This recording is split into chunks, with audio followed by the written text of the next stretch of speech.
So Realme 6 Pro in the house. আজ এই ভিডিওতে রিয়েলমি 6 Pro এর আনবক্সিং আর সাথে এই ফোনের সমস্ত ডিটেলস শেয়ার করব। So hey guys, what's up, this is Suman and you guys are watching Techno Suman YouTube channel. So let's start.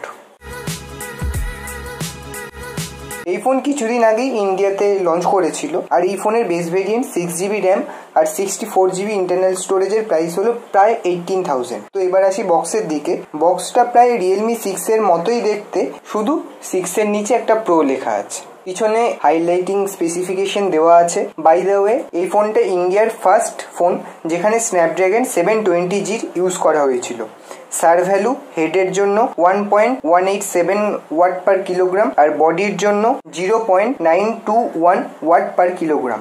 রিয়েলমির ফোনগুলোতে sir value একটু বেশি সবসময়ই হয়। তো বক্স ওপেন করলে সবার উপরে একটা ছোট্ট বক্স, ওর মধ্যে কিছু ডকুমেন্টেশন আর একটা প্রোটেক্টিভ কেস আছে। কেসটার কোয়ালিটি যথেষ্ট ভালো, প্লাস কেসটার মধ্যে একটা ব্ল্যাকিশ শেড রয়েছে। আমার পার্সোনালি এই ধরনের ব্ল্যাকিশ শেড ভালো লাগে না, তবে যার যার আলাদা আলাদা ব্যাপার। এরপর ফোনটাকে আনপ্যাক করি। ওয়াও, লাইটিং ব্লু, সত্যি ডিজাইনটা খুবই সুন্দর। এবারে রিয়েলমি ডিজাইনটা অনেকটাই পাল্টেছে আগের ফোনগুলোর চেয়ে। এনিওয়েজ, এই ফোনে গ্লাস ব্যাক পাওয়া যাবে আর গরিলা গ্লাস 5 এর প্রোটেকশনও পাওয়া যাবে ব্যাক সাইডে। আর একটু ইউজ করলেই এখানে ফিঙ্গারপ্রিন্ট পড়ে যায়। সো ব্যাক কভার ইউজ না করে এই ফোন ইউজ করলে ব্যাক সাইডে প্রচুর ফিঙ্গারপ্রিন্টে ভরে যায়। আর এছাড়া এই ফোনের ওয়েট 195 গ্রামস। ফোনটা তুলনামূলক অন্যান্য ফোনের চেয়ে একটু ভারী আছে। ফোনটা ভারী, তার মেন কারণ হচ্ছে এই ফোনে 4300 mAh এর একটা পাওয়ারফুল ব্যাটারি ইউজ করা হয়েছে। এই ফোনে সব রিয়েলমি ফোনের মতোই নিচে 3.5mm এর জ্যাক, টাইপ সি পোর্ট আর স্পিকার গ্রিল, আর সাথে একটা মাইক হোল রয়েছে। আর লেফট সাইডে ভলিউম আপ অ্যান্ড ডাউন কি, ওপরের দিকে সিম ট্রে, এখানে ডেডিকেটেড মাইক্রো এসডি কার্ডের স্লট পাওয়া যাবে। আর রাইট সাইডে power button plus fingerprint sensor পাওয়া যাবে। আর উপরে একটা নয়েজ ক্যান্সেলেশন মাইক্রোফোনও আছে। আর এছাড়াও বক্সে একটা 30 ওয়াটের ফাস্ট চার্জার আর ইউএসবি টাইপ সি কেবিল দেওয়া আছে। এই চার্জার ইউজ করে 55 মিনিটসের মধ্যেই ফোনটাকে ফুল চার্জ করা যায়। তবে রিয়েলিটিতে চার্জ হতে প্রায় 1 ঘন্টা 10 মিনিটের মতো লাগে, বাট যথেষ্ট ফাস্ট চার্জ হয় এই ফোনে। বাই দ্য ওয়ে, কমেন্ট করে নিচে বলুন আপনার কোনটা ভাল লাগে, একটা বড় ব্যাটারি মানে 6000 mAh এর ব্যাটারি সাথে স্লো চার্জার, নাকি 4000 mAh এর একটা average battery with a fast charger. আর হ্যাঁ, এই ফোন চার্জিং এ দিলে বা 2-3 ঘন্টা ধরে পাবজি খেললে তেমন একটা গরম হয় না। আর এই ফোনে dual punch hole display use করা হয়েছে। এখানে 6.6 ইঞ্চিসের full HD plus display use করা হয়েছে।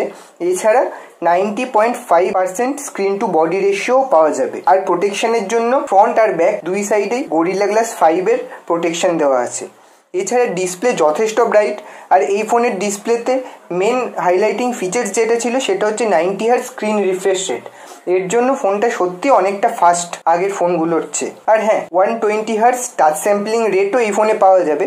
সো গেম খেলতে গেলে বা ডেলি ইউজের জন্য কোনো রকম প্রবলেম হওয়ার কথা না, আর আমার সাথেও হয়নি। এই ফোনে অ্যান্ড্রয়েড 10 এর ওপর রিয়েলমি ইউআই আছে। কিছু ব্লোটওয়্যার থাকলেও তা ইনস্টল করাই যায়। আর এই ফোনে চিতা মোবাইলের কোনো রকম ক্লিনার নেই। আর হ্যাঁ, এই ফোনে ক্লিন করার জন্য অ্যাভাস্টের একটা অ্যান্টিভাইরাস ইউজ করা হয়েছে। এছাড়া এখানে UFS 2.1 স্টোরেজ আর LPDDR4X এর র্যামের সাপোর্ট পাওয়া যাবে। এছাড়া এই ফোনে ওয়াইড ওয়ান L1 এর সাপোর্টও রয়েছে। সো অ্যামাজন প্রাইম বা নেটফ্লিক্স এই ধরনের কোনো ভিডিও স্ট্রিমিং প্ল্যাটফর্মে আপনি ফুল এইচডিতে ভিডিও স্ট্রিম করতে পারবেন। এছাড়া এই ফোনে আপনি গুগল ক্যামেরাও সাপোর্ট পাবেন। আর এই ফোনের গুগল ক্যাম নিয়ে খুব শিগগিরই একটা ভিডিও আমি এই চ্যানেলে আনছি। যদি সেটা আপনি দেখতে চান তাহলে অবশ্যই চ্যানেলটাকে সাবস্ক্রাইব করুন।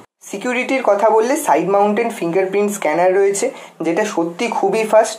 আর ফেস আনলকেরও সাপোর্ট রয়েছে, এটাও যথেষ্ট ফাস্ট। আর পারফরমেন্সের দিক দিয়ে দেখলে এই ফোনে Snapdragon 720G gaming chipset use করা হয়েছে, যার আন্তুতু স্কোর প্রায় 2,82,000-এরও ওপরে। এছাড়া এই 720G প্রসেসর 8nm বেস্ট, তাই এই প্রসেসর যথেষ্ট ব্যাটারি এফিসিয়েন্ট। তাই এই ফোনে চার্জ সংক্রান্ত বা ব্যাটারি ড্রেন সংক্রান্ত কোনো প্রবলেম আমি এখনো নোটিস করিনি।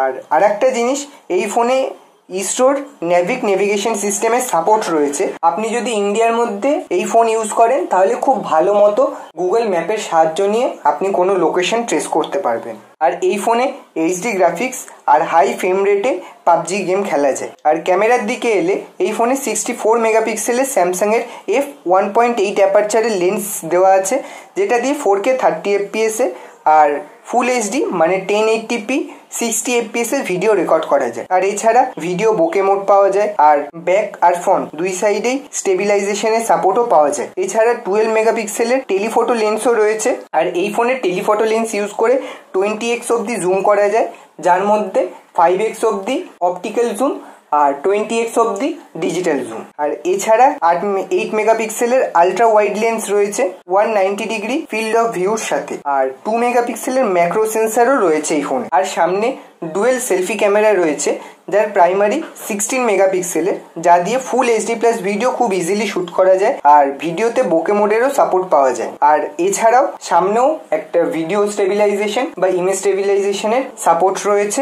আর সেকেন্ড সেন্সার যেটা, সেটা হচ্ছে 8 মেগাপিক্সেলের একটা আলট্রা ওয়াইড লেন্স। তবে স্যাম্পল শটগুলো আমি যেগুলো দেখাচ্ছি সেগুলো একবার আপনি দেখুন, আপনার কেমন লাগে আপনি বলুন। তবে আমার মতে ডাইনামিক রেঞ্জ যথেষ্ট ভালো, লো লাইট পারফরমেন্সও যথেষ্ট ভালো। আর আগে রিয়েলমির ফোনগুলোর মতো কালার বুস্ট বা ওভার স্যাচুরেশনের প্রবলেম এই ফোনটাতে নেই। আর এছাড়া হিউম্যান পোর্ট্রেট শট গুলোও দেখুন যথেষ্ট ভালো এজ ডিটেকশনও হয়, আর EIS এর সাপোর্ট রয়েছে, তাই খুব সহজেই স্টেবল ভিডিও রেকর্ড করা যায়। আর সেলফি ক্যামও যথেষ্ট ভালো। তবে এই ফোনের ডিটেলস ক্যামেরা রিভিউ খুব তাড়াতাড়ি এই চ্যানেলে আসছে, সো তার জন্য স্টে টিউন। আর আমার ওপিনিয়নের কথা বললে 20K নিচে এটা হলো one of the best mobile. আপনার বাজেট যদি 20K নিচে হয় তাহলে আপনি এই ফোন নিতেই পারেন। Poco X2 versus Realme 6 Pro এর ডিটেলস কম্প্যারিজন ভিডিও আমার চ্যানেলে আসছে, তো তার জন্য চ্যানেলটাকে সাবস্ক্রাইব করে রাখুন। তো আজকের জন্য এইটুকুই।